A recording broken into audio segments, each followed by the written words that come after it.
I think the part of the excitement that we feel in the room, though, is because we are about to hear Mark Warschauer speak. And I can't tell you how delighted we are to have you here. We're going to start this session with an introduction of you by Jim Ranalli, and then we'll have your presentation, and there'll be some time for some Q&A following that. So without any further delay, let me turn it over to Jim, who will do our introduction of Mark. Thank you, Carol. It's a great privilege to introduce our next keynote speaker. This is someone whose work I have admired for many years. In fact, back in 2007, as a first-year grad student here at Iowa State, I was part of the Computer-Assisted Language Learning Club. And we were trying to decide what to do with our club funds, and we thought we would invite a guest speaker. And the first name that popped into my head was Mark Warschauer. And over the subsequent years, whenever the opportunity arose to suggest guest speakers for this conference or for other events here at Iowa State, Mark's name was always at the top of my list. We never managed to get him. There were scheduling constraints or budget constraints, but today, thanks to advancements in technology and our move to a hybrid format for the TSLL conference, we have finally made it happen. So it's kind of like the Avatar movies. We had to wait for the technology to catch up to our vision. For those of you who don't know him, Mark Warschauer is a professor of education and the director of the Digital Learning Lab at UC Irvine, my undergraduate alma mater. He holds affiliated appointments in informatics, language science, and psychological science. Mark is one of the most widely cited scholars globally on topics such as computer-assisted language learning, digital literacy, the digital divide, one-to-one laptop classrooms, and artificial intelligence in education. His current research focuses on generative AI in education and the teaching and learning of computer science for linguistically diverse students. Mark's journey in education began as a first-generation college student and a community organizer for the United Farm Workers Union. He started his teaching career as a Spanish bilingual math and ESL teacher in the San Francisco public schools. He's taught and conducted research globally from Hawaii to Moscow, Prague to Brazil. He was the founding editor of the flagship call journal Language Learning and Technology, which I'm privileged to serve as an associate editor. And he was the inaugural editor of KERA Open. He's a former Fulbright Scholar and U.S. Title VII Bilingual Education Fellow, a Fellow of the American Education Research Association, and a member of the National Academy of Education. From grassroots activism to global scholarship, from classroom innovation to cutting-edge research, Mark Warschauer is a luminary who's profoundly shaped the landscape of digital learning and education. Please join me in welcoming him.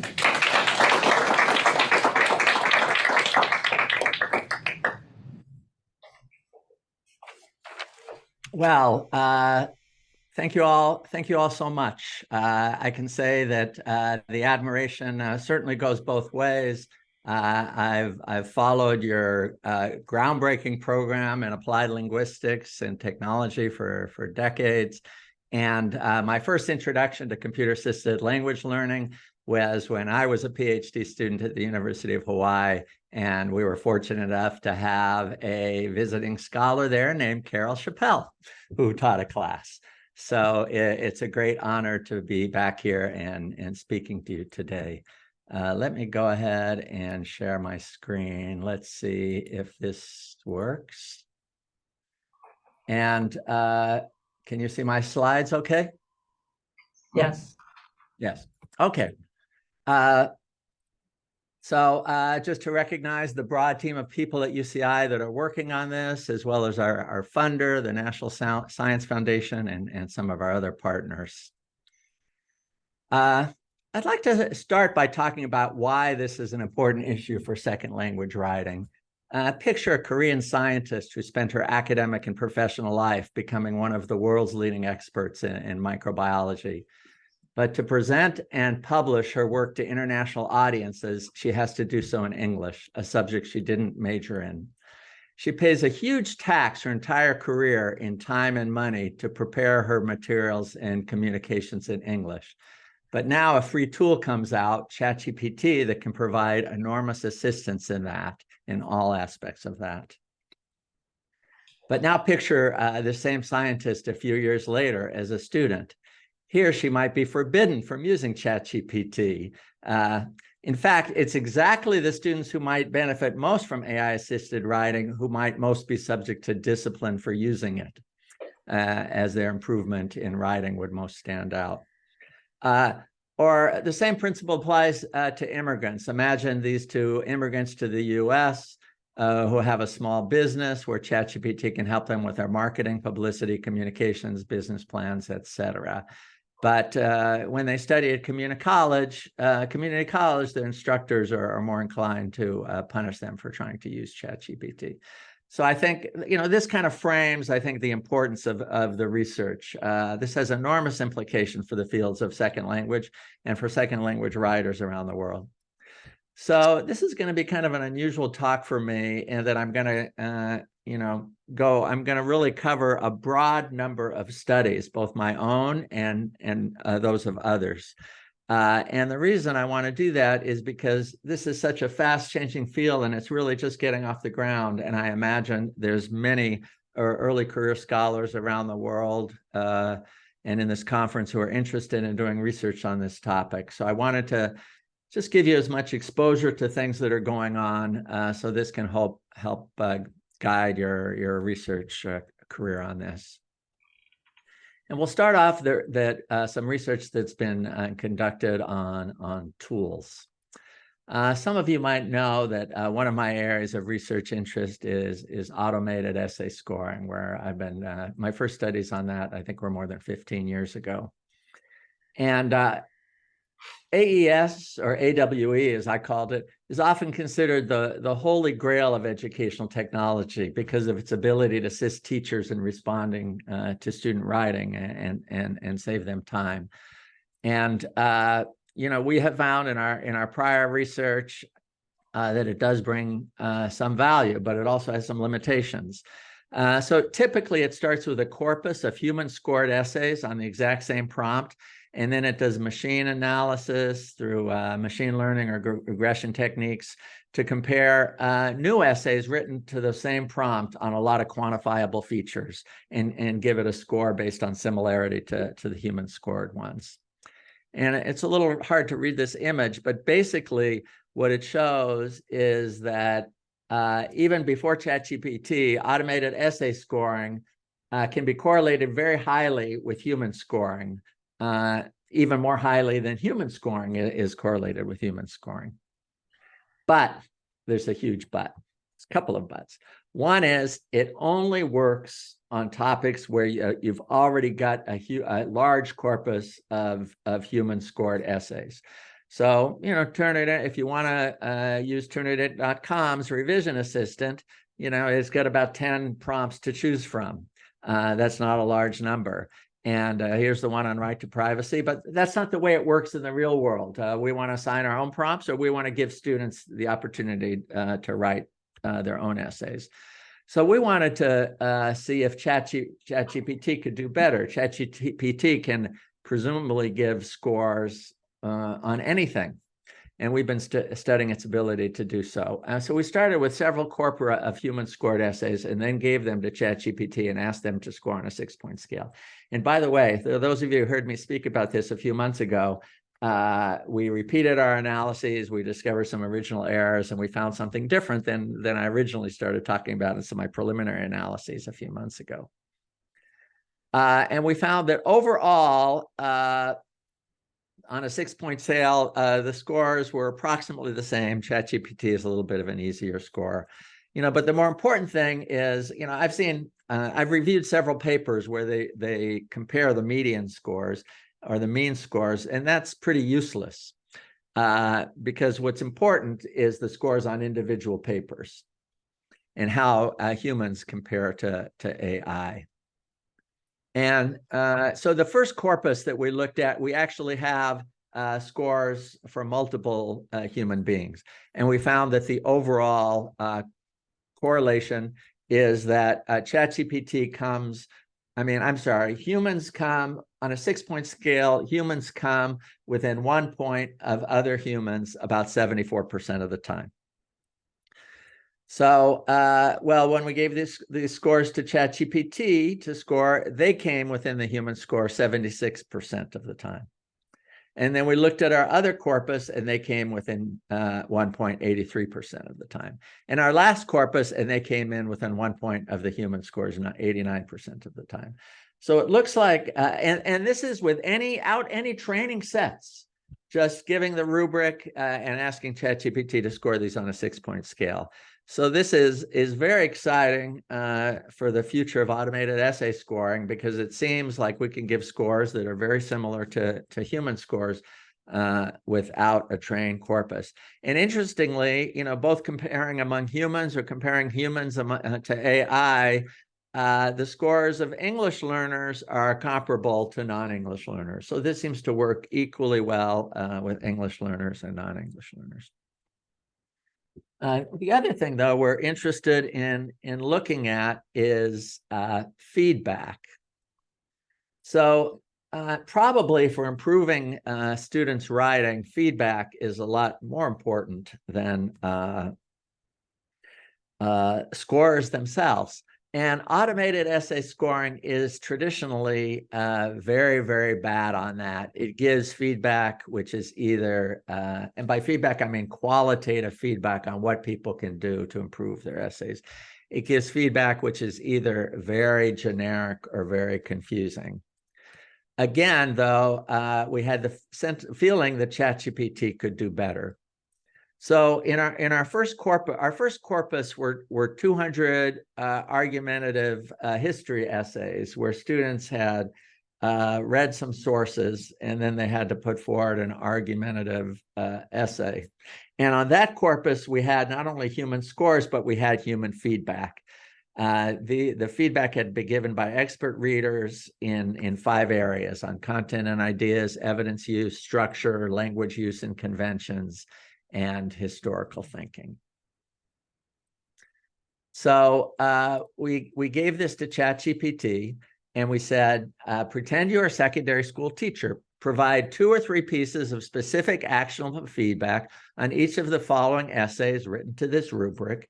And we gave the rubric that highlight what the student has done well and what they could improve on. Use a friendly and encouraging tone. If needed, provide examples of how the student could improve the essay. And here's examples of 2 pieces of feedback, one given by a human reader and one given by ChatGPT on the same piece of student writing. And I'm going to give you about 60 seconds to read these 2 pieces of feedback so you can all decide which one you think was by the human and which one was given by ChatGPT.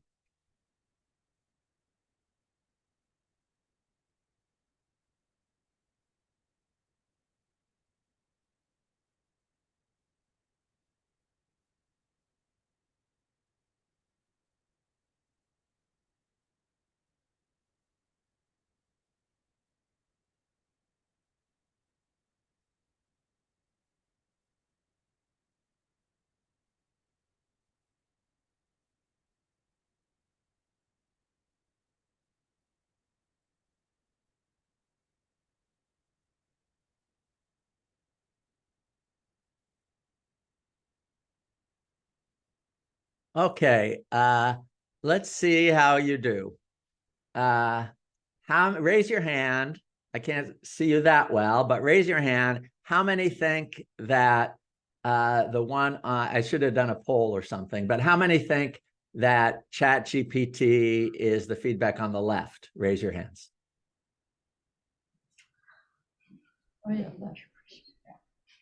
Oh, I see. You enabled it there. Okay. And how many think that ChatGPT is the feedback on the right?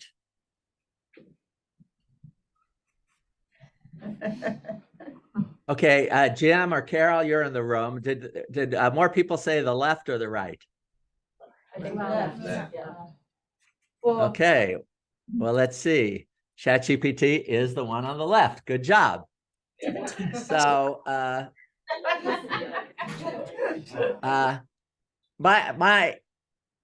My feeling is that they're both actually, fairly similar in quality. And there might be some things about one you might like more than the other.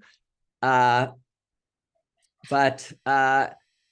here's the thing that's really interesting, why I love this design of the study. And I credit the design to my colleagues, Jacob Stice of the Wright Center here and Tamara Tate of the Wright Center in the Digital Learning Lab. We found a whole bunch of experts, applied linguists and composition grad students and things like that, to score the feedback, and we trained them. So we gave them the piece of student writing, and we gave them the two pieces of feedback blinded in different orders, and we asked them to code it. And we say, did the feedback speak to the criteria it was supposed to speak?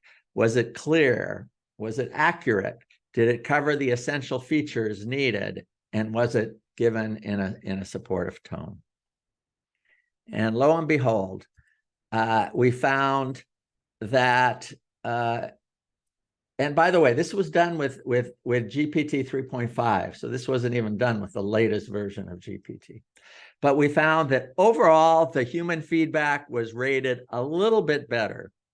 AI was better on the criteria based. It matched all the criteria, which kind of makes sense. It's an AI. It does what it's supposed to do. But these were really pleasing results to me because I was happy to see that humans still have an advantage in this area, but that it's close enough that ChatGPT can play a valuable role in giving supplemental feedback to students. And we're doing a lot of other further work on that, which I'll come to later. Okay, other work done on tools, not by us, but by another group, is on detection software.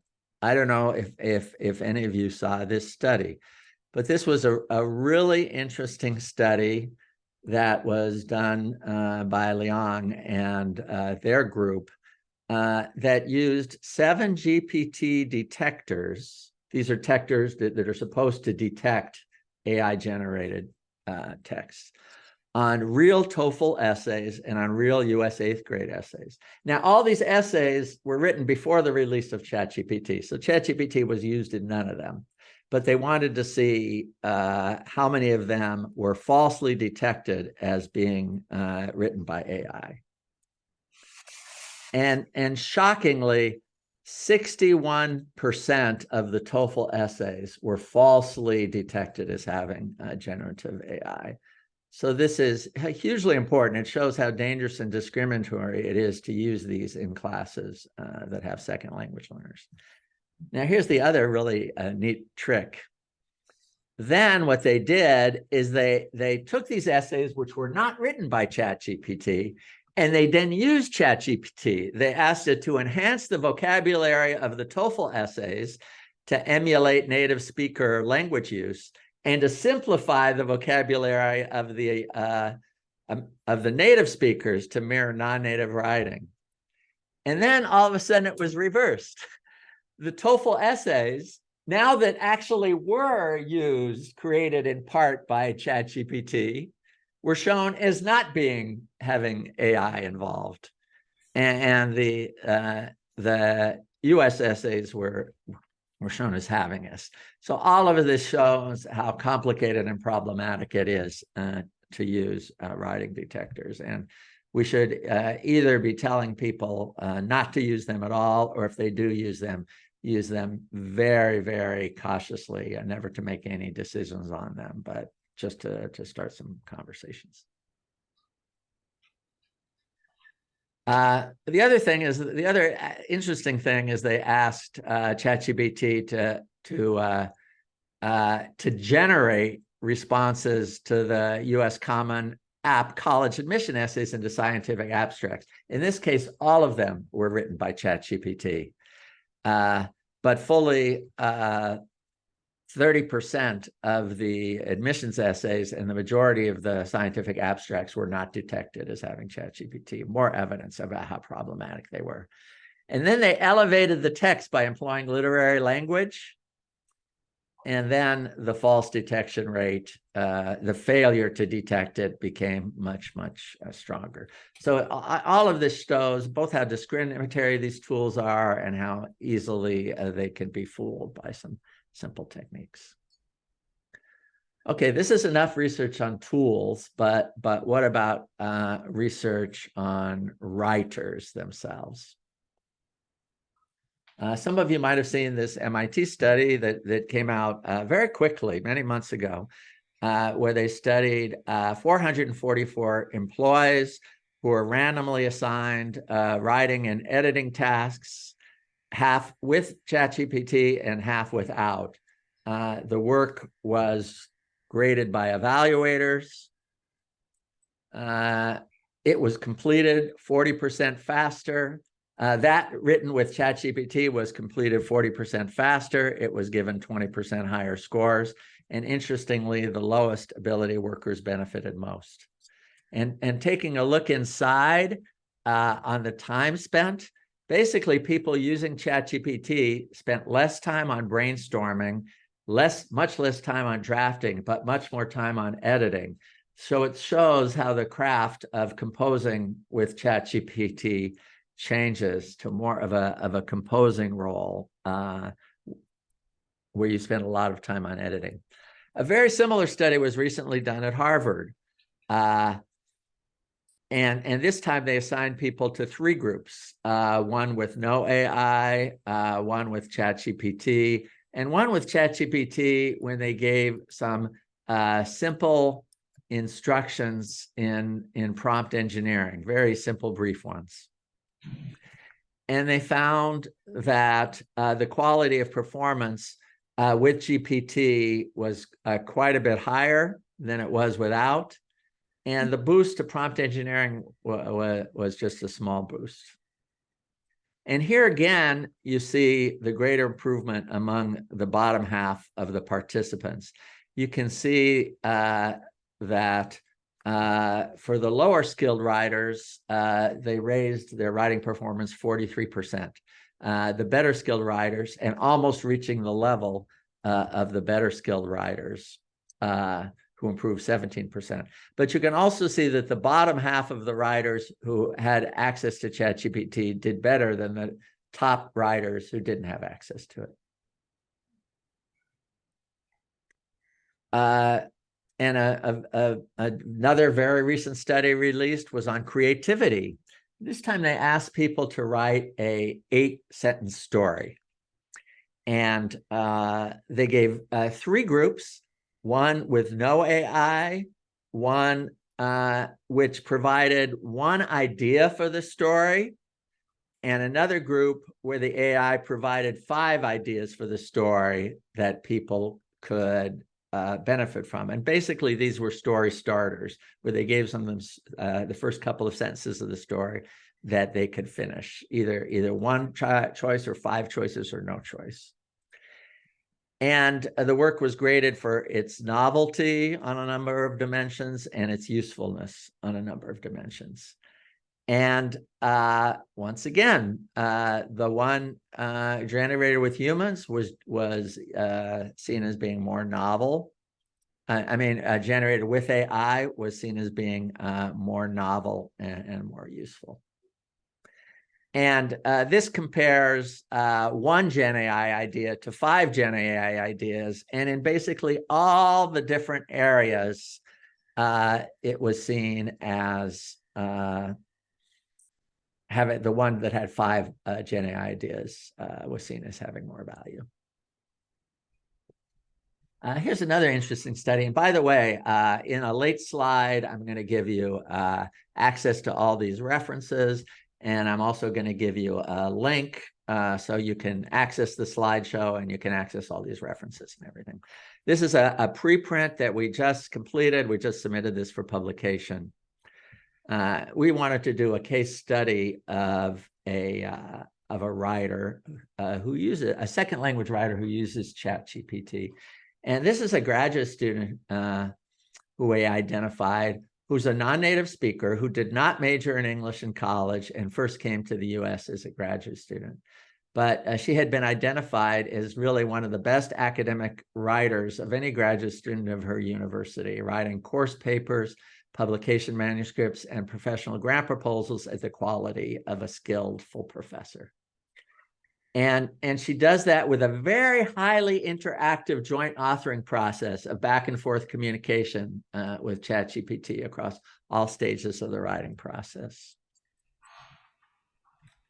For brainstorming, she starts asking it to give her ideas about related. She gives it a topic that she wants to do research on. She asks it to give it ideas. She asks it to elaborate ideas. She asks it for concerns about the ideas. She gives it more detail, and she asks it to give it the pros and cons of the ideas. And then she starts really honing in on the idea that she wants to research. And then she goes back. So that's the brainstorming stage. And now she goes back for the research stage, and she asks it to point her to scholars who are doing research on this, or themes who are doing research on this, or what research is most relevant, or what has been funded for research on this. And all of this is probably fairly non-controversial. But then she develops a detailed outline, and she asks it to generate drafts for her. That's the part that people might see as being more controversial. But she works with those drafts. She edits those drafts. She changes a lot. She digs out more information. She puts those drafts in her own voice. And then she goes back and asks it to revise it using academic language. So this is a kind of authoring it's a very different kind of authoring. It's kind of an emergent discourse that emerges through writers writing with the tool. But it's also interesting to us. We started this research with her several months ago, and we interviewed her again this week to see how her thoughts had changed over time. And I thought this was really interesting. She said, but I wouldn't necessarily take what ChatGPT suggests anymore, because sometimes I feel it doesn't look like my writing.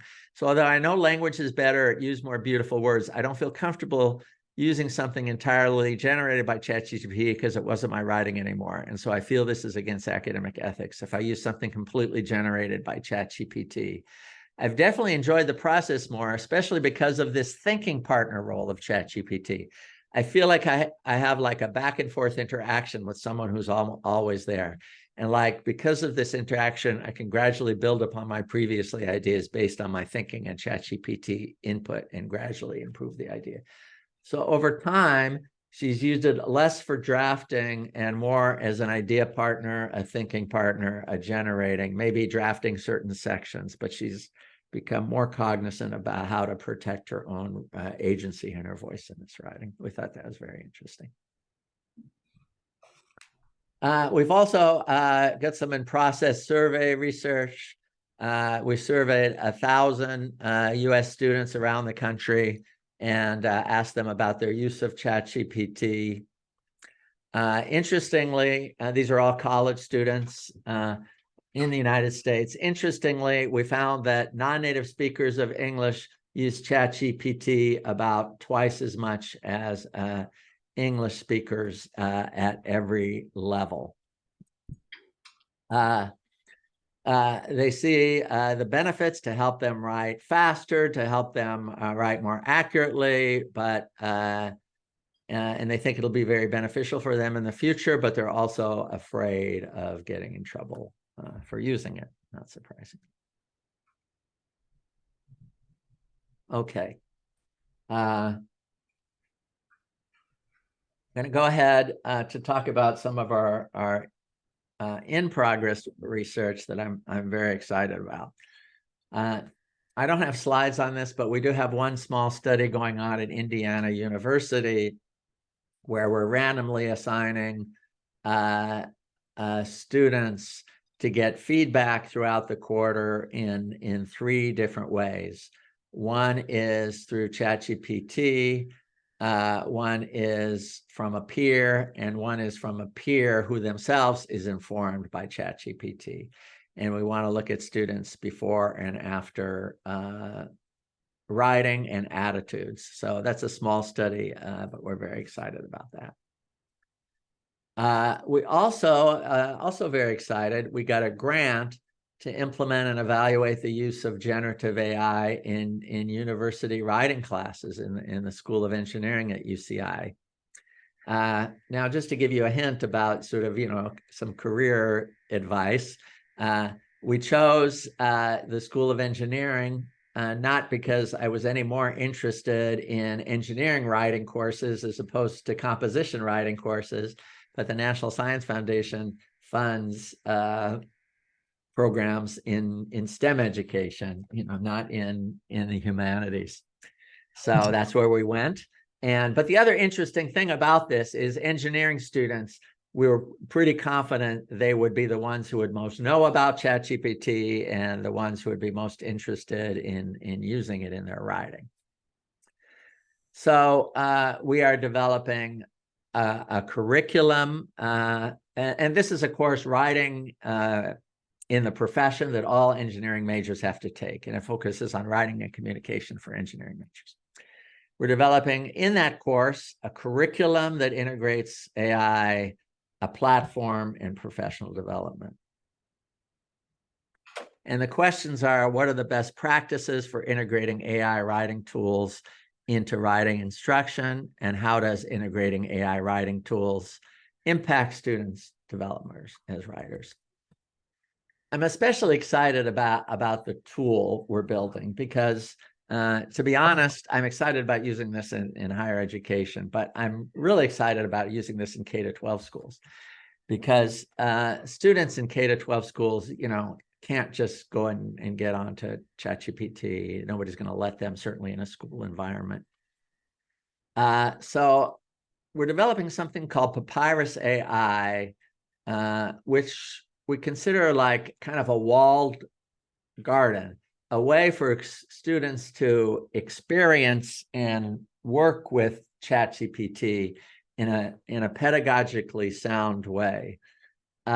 Basically, they won't be getting it directly. They'll be going through our API. That means their data will not be saved. But we will also have many embedded prompts in two areas. One is to help them plan their writing, and one is to give them feedback on their writing, and it will also provide a lot of detailed data to instructors on student use. So this is not exactly what it's going to look like, but students will log in and they might be asked, what do you want to do today? Do you want planning on your writing, or do you want feedback on something you've written? And if they say they want help planning their writing, and it might ask, great, what's the topic? What's the genre? What's your outline? What's your arguments you're thinking of?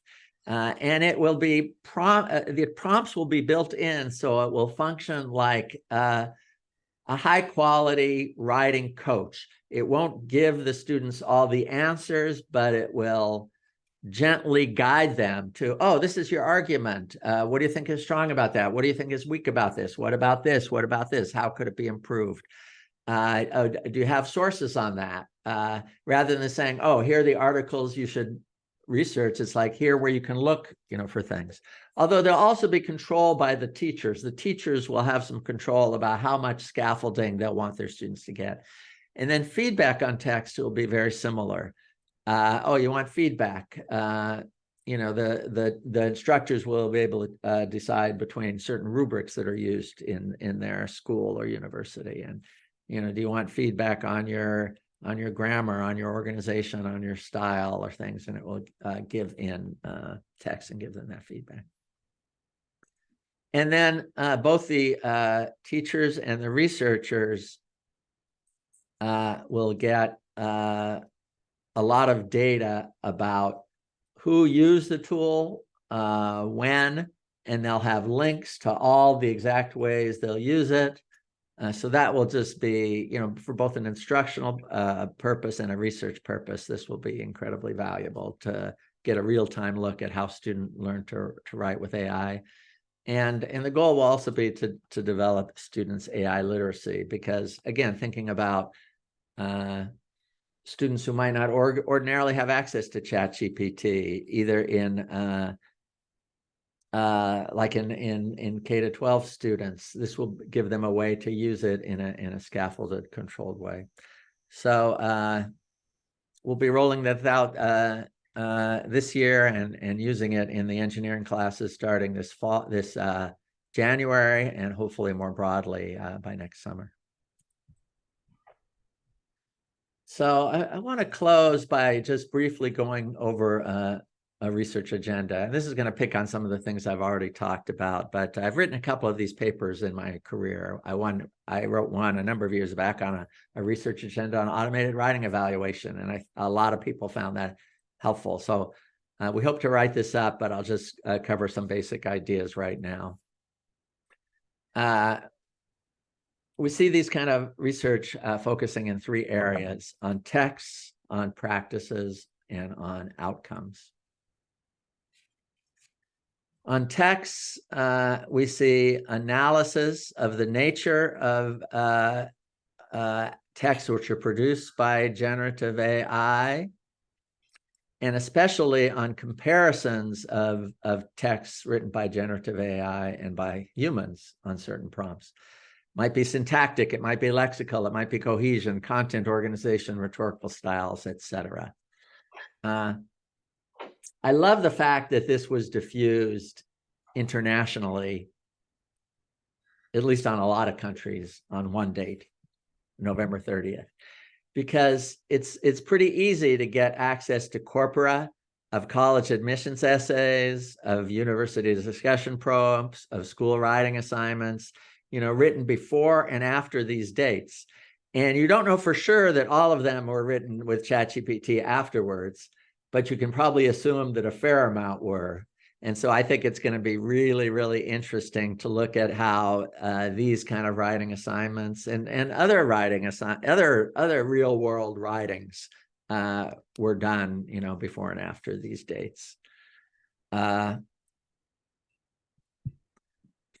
Case studies. The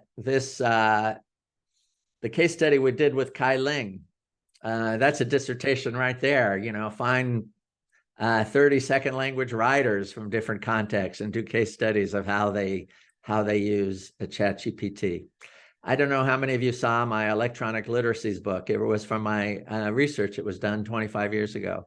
Most of the people at University of Hawaii were very supportive, but I remember one of my faculty said, why are you doing your dissertation on online learning? That's an ephemeral topic that's going to disappear soon. But I did case studies of 4 classrooms in different universities that were starting to integrate the internet into language and literacy and writing instruction.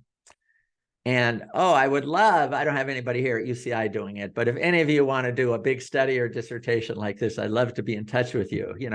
Find a few instructors at your university or college or other institution who are starting to integrate in ChatGPT or forbidding ChatGPT, and do case studies of these classes, of the instruction, of the learning, of the writing. And by the way, because I think this is so relevant, I just was able to get this book published open access. So I have a link in the references, and you can read it if you haven't read it.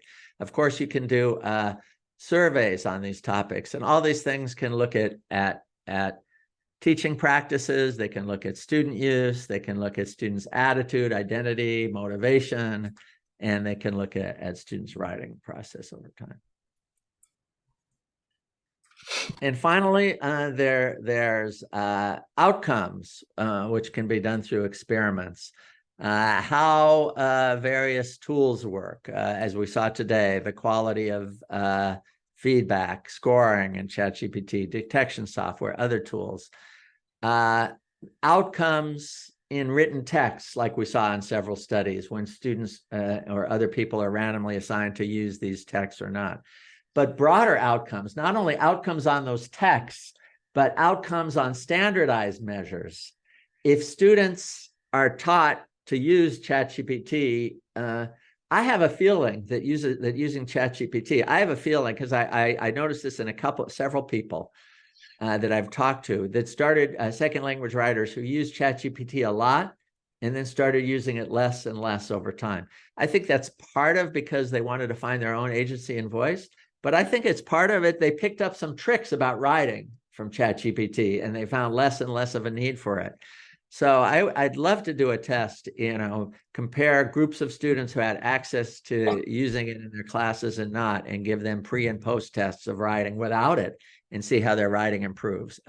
Pre and post tests of AI literacy and attitude, motivation, and identity. And all these things, of course, equity and heterogeneous effects are going to be very important because, as we know, anything related to technology can be either ameliorate or amplify inequality. So studying differences on all these aspects, especially on language learning status and background, on how people use it and what they get out of it, is extremely important. So I think I'm certain that given how fast AI is changing, I'm certain it will, if you do research in this area, it will keep you on your toes. And you may found out, as I found out in my early days of researching online learnings, things are developing so quickly that researching AI and writing will be like trying to get a drink of water from a gushing fire hydrant. It will be challenging, but I think it will be fun and exciting. And there's so many potential topics here that we don't have enough PhD students here to even do all of these things. So if any of you around the world are working on these things, not only PhD students, postdocs, faculty, et cetera, I'd love to stay in touch with you. Here are all the references. I think I got all of them with links to the papers I talked about today. And here's a link to these slides. So you can take a picture of that with your phones and get a link to the slideshow. And I am happy to start taking questions. So I'll take 5 more seconds so you can get a picture of that if you want. And then I'll stop sharing my slides so maybe I can see people a little bit better. Okay. Great. I think that timing worked out pretty well. I hope we have some time, 15 minutes or so, for your questions and answers or comments and discussion. Let's thank you. Yes. So I'm Denise. Formerly, I'm a PhD student here in ALT. So I'm going to be looking for questions out here, and then Mektia, you're going to help me with if there's any questions online. So is there anyone up? We already have someone. Do you want to stand up so we can see you? Hi, and thank you for your insightful presentation based on very comprehensive literature review.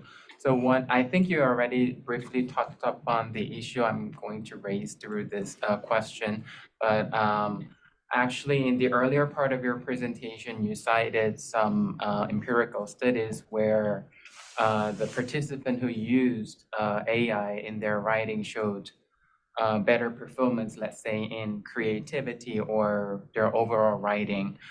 But my question is that, okay, so there has been actually some better performance from those participants, but I'm quite unsure whether it really, such better performance, let's say, in creativity, really indicates that there has been some improvement in their cognitive skills development. I mean, let's say creativity. So maybe in terms of the outcome, maybe the creativity, their writing outcomes were relatively more creativity than those from the participant who didn't use AI, but to me, it seems like it doesn't necessarily mean that they actually improved their creativity through the mediation with the AI. But I'm not really saying that AI cannot be a good mediator for student learning, but I think we really need to see whether such cognitive skills like logical thinking or creative thinking can be transferred to a new task performance without AI. So I think you already kind of briefly mentioned mentioned that in the slides you talked where you talked about the future directions for the future research. But I'm really curious to know what you think about this issue. Thank you. That's a great question. I think that really gets a lot to the heart of it. First of all, back to I showed 2 or 3 studies that showed it improves writing performance. Those were in also pretty limited contexts. All of them, at least the first 2, I'm pretty sure were in the business sector. I can't remember who the third one. It might have been among employees also in the third one. And they're fairly limited tasks. They were more business type writing rather than academic writing for 2 of them. So, even in terms of it making the writing better, I mean, in those contexts among those groups, I think that's very limited, and that needs to be replicated in many more situations. But I think you've hit, well, you may or may not have hit on the important question. You can look at that two completely different ways, and this gets to a really philosophical thing about how tools and human development, over time. Yes, it's certainly a very interesting area of research and shows what happens when people use this over a period of time. Somebody asked me to show the QR code again, so I'll share my screen briefly to do that. What happens to human development when people have a chance to use ChatGPT or don't over a few months of time? And I focused it more on attitudes and writing, overall writing ability, but certain cognitive traits, of course, that's very important.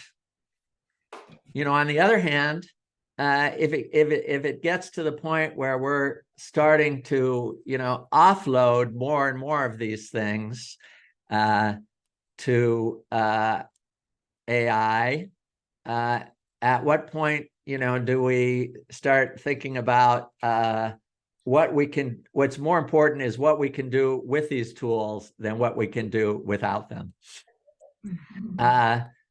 And it gets down to the old question that Gregory Bateson asked about the blind man and the stick. Does his perception start at the end of his hand, at the end of the stick, or somewhere in between?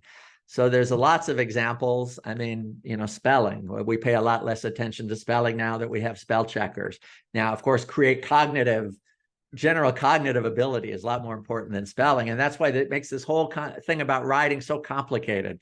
But I don't have the answer on how these things are going to change in the future, but they're certainly important to pay attention to and to look at. I think that's a great question. Other questions? I'm going to have one here that's from the chat. It says, my university does not allow us to submit student work to ChatGPT, citing privacy reasons. What do you think about the ethics of feeding all this material to ChatGPT, whether it's the authors of the text or others who submit texts? Well, I think it should only be done with student consent and permission. Although with the kind of tool that we're developing, and I think more and more universities are going to be developing their own tools. I see that University of Michigan did this. I know that UCI, the University of California, is going to do this. So I mean, what I consider the most unethical is that it keeps the data for future training. And you should not be submitting students' work without their permission. I have less questions about I think it's a different ethical situation if you're dealing with a platform that does not keep copies of students' writing for future training. If you use the API, as we're doing in the Papyrus AI, it won't keep copies. I assume the system that's being developed in Michigan or other places won't. So that's my answer. I think it's ethical. It's ethical if it doesn't keep a copy, but if it keeps a copy, I think it's unethical without their permission. Any questions from the audience here? I have a couple more on the chat, but if there's someone here, yes, Hannah. Hello, I'm Hannah Kim, a PhD student from Iowa State. I was just wondering, because we later today we're going to present our study on comparing human raters versus ChatGPT, and in our study we actually found that ChatGPT wasn't accurate, like 60% accurate, which is less than 70% that you showed. So I was just curious what kind of prompt you use when giving, asking it to score the responses. Well, let me ask you a question. Yeah. How did you define accuracy? Oh, right. So you should come to our talk later. But we looked at exact agreement percentage. Okay. Yes. Okay. In the interest of time, I went through some things pretty quickly, but we actually found the same thing, that human-human correlation was higher on exact agreement, but ChatGPT was higher on within one point, which is kind of interesting. It's strange, but sort of when humans were different, they got it different by a lot. But we also played around a lot with the prompts, and we can compare things on that. Send me the email to the time and link of your presentation. I'll come if I can, and if not, our paper isn't written yet, but when we write something up, I'll share it with you, and when you have something to share, you can share it as well. Yeah, thank you. Okay, so I have another online question. It says, I'm really much more interested in ChatGPT, can help students with speaking, but I love the way with writing use of ChatGPT helps level up between native and non-native, and I'm sure the same will apply to speaking, for example, in presentations. Has any research been done on speaking? Well, not that I know of. I mean, some very preliminary research, and I'm going to see if I can find. I published a research review in China Call. Let's see if I can find this, and I'll put it in the chat.